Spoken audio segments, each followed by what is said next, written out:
Hi friends, welcome to my channel. இன்னைக்கு பாத்தீங்கன்னா old cloth reuse idea தான் பார்க்க போறோம். நான் வந்து ஒரு நைட்டி பீஸ் தான் எடுத்திருக்கேன். நீளமா ரெண்டா மடக்கிட்டு அதுக்கு அப்புறமா ஒரு டைம் கூட மடக்கி எடுத்திருக்கேன்.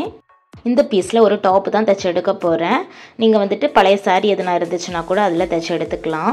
பின் கழுத்து பாத்தீங்கன்னா 4 இருக்கு. நான் வந்து ஒரு 4.5 வர மாதிரி எடுத்துக்கிறேன். அப்ப நமக்கு வந்து ஸ்டிட்ச் பண்ணி எடுக்கும்போது கரெக்ட்டா இருக்கும். முன் கழுத்துக்கு ஒரு 5 இருக்கிற மாதிரி அளந்துட்டு கழுத்து விரிவுக்கு பாத்தீங்கன்னா 2.5 இருக்கிற மாதிரி அளந்து எடுத்திருக்கேன். முன் கழுத்தும் பின் கழுத்தும் ரவுண்ட் ஷேப் இருக்கிற மாதிரி வரைஞ்சு எடுத்திருக்கேன். ஷோல்டருக்கு 4 இன்ச் இருக்கிற மாதிரி அளந்திருக்கேன். ஆம் கோலுக்கு ஒரு 7 இன்ச் இருக்கிற மாதிரி அளந்து எடுக்கிறேன். இனி உடம்பு பகுதிக்கு பாத்தீங்கன்னா இதுல வந்து 17 வருது. கிளாத் வந்துட்டு 4ஆ நம்ம மடக்கி போட்டுக்கிறதுனால ஒரு சைடு வந்துட்டு இந்த 17ல இருந்து பாதி எடுத்துக்கலாம். கொஞ்சம் விட்டு அடிக்கிறதுக்காக நான் வந்துட்டு கொஞ்சம் அதிகமா எடுத்துக்கிறேன். ஒரு 10 இன்ச்சஸ் இருக்கிற மாதிரி மார்க் பண்ணியிருக்கேன். ஓப்பன் சைடு பாத்தீங்கன்னா 13 இன்ச்சஸ் இருக்கிற மாதிரி மார்க் பண்ணி வளைச்சு வரைஞ்சு விட்டுக்கிறேன். அடுத்து ஸ்ட்ரைட்டா ஓப்பன் சைடுக்கு வரைஞ்சு எடுத்துக்கிறேன். டோட்டல் ஹைட் பாத்தீங்கன்னா 40 இன்ச்சஸ் இருக்கு. ஃபுல்லாவே மார்க் பண்ணி எடுத்தாச்சு. இனி கட் பண்ணி எடுத்துக்கிறேன். புதுசா தையல் பழகுறீங்கன்னா இதே மாதிரி பழைய ஒரு கிளாத்ல உங்க அளவுக்கு ஏத்த மாதிரி மார்க் பண்ணிட்டு இதே மாதிரி கட் பண்ணி ஸ்டிட்ச் பண்ணி பாருங்க. அதுக்கு அப்புறமா நல்ல துணியில நீங்க ஸ்டிட்ச் பண்ணும்போது ஈஸியா இருக்கும். பழைய saree இருந்துச்சுன்னா அதுல கூட ஸ்டிட்ச் பண்ணி பழகிக்கலாம். ஃபுல்லாவே கட் பண்ணி எடுத்ததுக்கு அப்புறமா கை பீஸையுமே கட் பண்ணி எடுத்திருக்கேன். நான் வந்துட்டு லைனிங் இல்லாம தான் ஸ்டிட்ச் பண்ணி எடுக்கிறேன். கழுத்து பகுதிக்கு அதே ஷேப்லயே ரவுண்டா ஒரு சின்ன பீஸ் கட் பண்ணி நல்ல பக்கத்துல வச்சு ஸ்டிட்ச் பண்ணிட்டு பின்பக்கமா எடுத்து அதை வந்து மடக்கி ஸ்டிட்ச் பண்ணி எடுத்துக்கிறேன். இதே மாதிரி 2 பீஸ்லயுமே ஸ்டிட்ச் பண்ணி எடுத்துக்கிறேன்.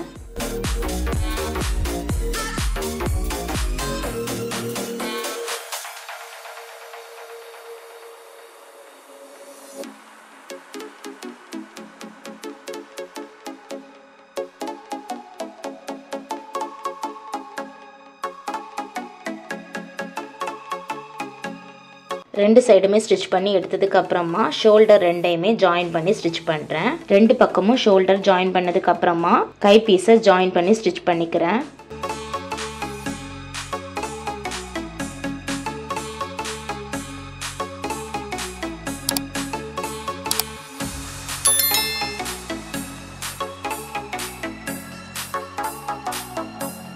கை பீஸை ஜாயின் பண்ணி எடுத்ததுக்கு அப்புறமா கையோட அந்த எண்டு பகுதியில மடக்கி ஸ்டிட்ச் பண்ணி எடுத்துக்கிறேன். என்னோட கரெக்டான சைஸுக்கு ஏற்ற மாதிரி ஃபுல்லாவே மார்க் பண்ணிட்டு ஸ்டிட்ச் பண்ணி எடுத்துட வேண்டியதுதான்.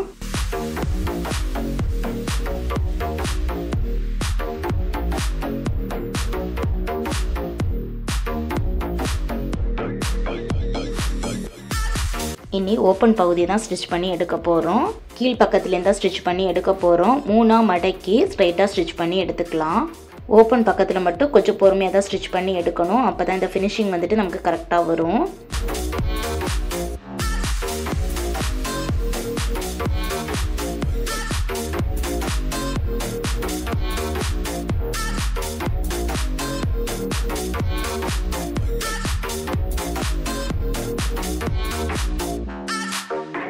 ரெண்டு சைடுமே ஸ்டிட்ச் பண்ணி எடுத்தாச்சு. அவ்வளோதான், நமக்கு சூப்பரான ஒரு டாப் ரெடி ஆயிடுச்சு.